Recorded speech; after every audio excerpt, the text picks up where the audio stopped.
வணக்கம். நான் உங்கள் பேசும் குலதெய்வம். இன்று நாம் பார்க்கப் போகும் பதிவு குலதெய்வ கோவிலில் இருந்து எடுத்து வருகின்ற மண்ணை நமது வீட்டில் எந்த இடத்தில் எத்தனை நாட்கள் எந்த முறையில் வைத்து வழிபாடு செய்ய வேண்டும் என்பதை பற்றி விரிவாக பார்ப்போம்.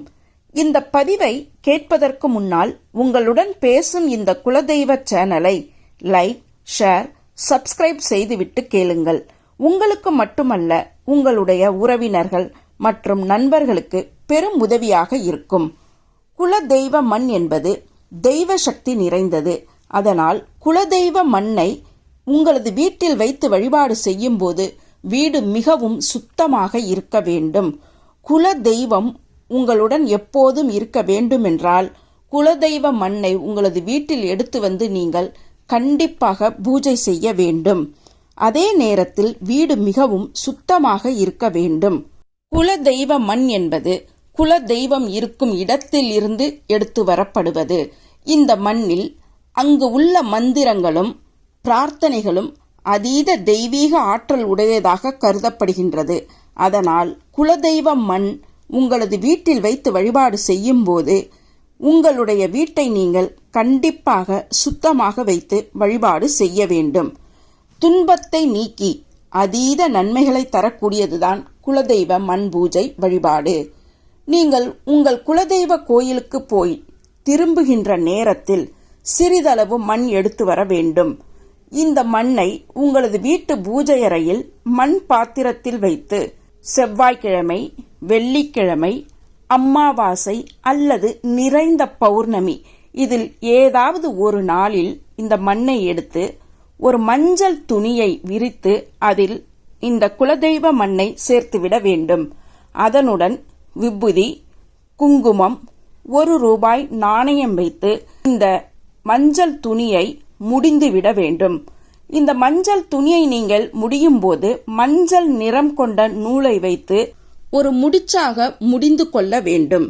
இந்த குலதெய்வ மண் முடிச்சை தான் உங்களது வீட்டில் வைத்து நீங்கள் வழிபாடு செய்ய வேண்டும். இந்த குலதெய்வ மண் முடிச்சை உங்களது வீட்டில் வைத்து வழிபாடு செய்யும் போது தினமும் தீப தூப ஆராதனையும் பூக்கள் சேர்த்தும் நீங்கள் இந்த பூஜையை செய்ய வேண்டும். தினமும் உங்களால் பாலோ பழமோ எது வைக்க முடிகின்றதோ அதை பிரசாதமாக வைத்து குலதெய்வ மண் பூஜை வழிபாட்டை நீங்கள் தொடர்ந்து செய்ய வேண்டும். குலதெய்வ மண் முடிச்சை வைக்கின்ற இடம் என்று பார்த்தோம் என்றால் குழந்தைகள் படிக்கின்ற இடத்திலும் பூஜை செய்யும் இடத்திலும் வைத்து தினமும் தூப தீப ஆராதனை காட்டி வழிபாடு செய்யலாம். உங்களது வீட்டில் எல்லா வளங்களும் கிடைக்க வேண்டும் என்றும் தோஷங்கள் நிறைவேற வேண்டும் என்றும் வீட்டில் இருக்கின்ற கஷ்டங்கள் தீர வேண்டும் என்றும் தடைப்பட்டு கொண்டிருந்த காரியங்கள் தடையில்லாமல் நடக்க வேண்டும் என்றாலும் இந்த குலதெய்வ மண் முடிச்சை உங்களது வீட்டு நிலை வாசலில் கட்ட வேண்டும். உங்களது வீட்டு நிலை வாசலில் கட்டி தினமும் அதற்கு நீங்கள் பூஜை செய்து வழிபாடு செய்து வந்தீர்கள் என்றால் உங்களது வீட்டில் இருக்கின்ற அனைத்து தோஷங்களும் நிவர்த்தியாகும். குலதெய்வ கோவிலில் இருந்து எடுத்து வரப்பட்ட இந்த மண் முடிச்சை ஒரு மண்டலம் வைத்து தொடர்ந்து வழிபாடு செய்ய வேண்டும். ஒரு மண்டலம் உங்களது வீட்டில் வைத்து நீங்கள் வழிபாடு செய்த பிறகு இந்த மண் முடிச்சை உங்களது குலதெய்வ கோயிலில் சென்றும் சேர்த்து விடலாம்.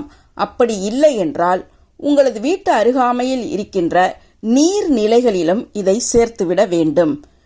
இந்த முறையில்தான் உங்களது இல்லத்தில் குலதெய்வ மண் முடிச்சு வைத்து வழிபாடு செய்ய வேண்டும். குலதெய்வம் நம்மிடம் பேச வேண்டும் என்றால் நாம் என்ன செய்ய வேண்டும் என்பதை பற்றி விரிவாக பார்ப்போம். அதுவரை உங்களிடம் இருந்து விடை பெறுவது உங்கள் பேசும் குலதெய்வம்.